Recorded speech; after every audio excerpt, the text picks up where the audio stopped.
Now, Nettie, Proctor says that the austerity cuts have hit vulnerable people while your government has cut tax for the rich. No. What we've done in relation to welfare changes, we have made some welfare changes, but what we see in those is that we have been focusing a lot of those on people who are most vulnerable. So if you look at disability payments, for example, disability benefits, £50 billion a year, and focusing those who are on those who are most in need.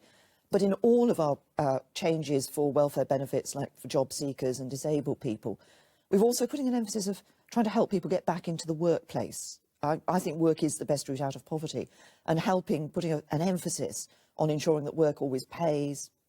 The new universal credit, that's, key aim of that is ensuring work always pays. So we help people to get back into a position where they are able to support themselves. Peter Sweetmore, what assurances will you give to those with lifelong degenerating illnesses that their allowances won't be cut? Well, one of the things we've done for people with these lifelong degenerating illnesses is it used to be the case that for certain benefits, they had to go back and be reassessed on a regular basis. And actually, for a lot of people, they said, well, I've got, the condition I have, it isn't going to improve. Why should I keep having to go back, keep proving that I should have access to my benefits? We've said, no, you don't. For those people where the condition won't improve, you won't have to go back to be tested again and again to have access to your benefits. Janet Welsh, there have been quite a lot of these very concerned, this is Janet Welsh, very concerned about the way you have changed personal injury payments. Lots of concerns that genuinely disabled people are losing quite a lot of money. Well, this is part of trying to ensure that we're focused, first of all, that we focus payments on those who most need it, those who are most vulnerable. There are a number of issues I know that people raise around these PIPs, as they're called. One is about the assessment process, and we've been making changes in that to make that a better process for people. But in addition to these payments, of course, the other thing we do want to do is try to help those disabled people who are able to get into the workplace to do so. And so it's not just about the personal payment that they receive, it's also about the support that is available to help to get them into the workplace. Again, lots of questions on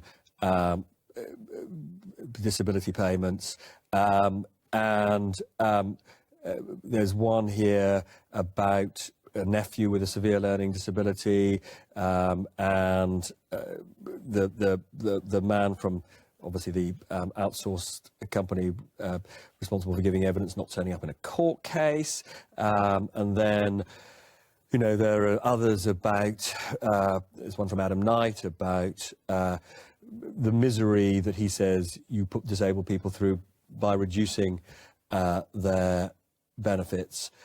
Again, this is such an issue of passion for people. Will there be anything in your manifesto that you think will reassure people that people who are genuinely disabled and can't work are going to be properly supported? Well, we are. One of the things we've been doing, there have been a number of changes to the disability benefit regime, and one of the things we have been doing, as I mentioned earlier, is focusing payments on those who are most in need.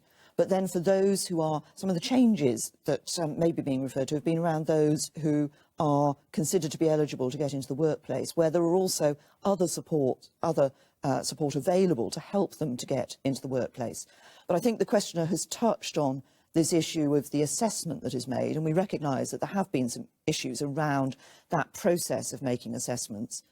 And of course, one of the interesting areas is in relation to learning disabilities and indeed mental health. Obviously, this is an area of particular concern in making sure that assessments are right, because very often people feel, I know people with learning disabilities or mental health feel that because they don't necessarily look as if there's a problem, sometimes people assess them in a different way.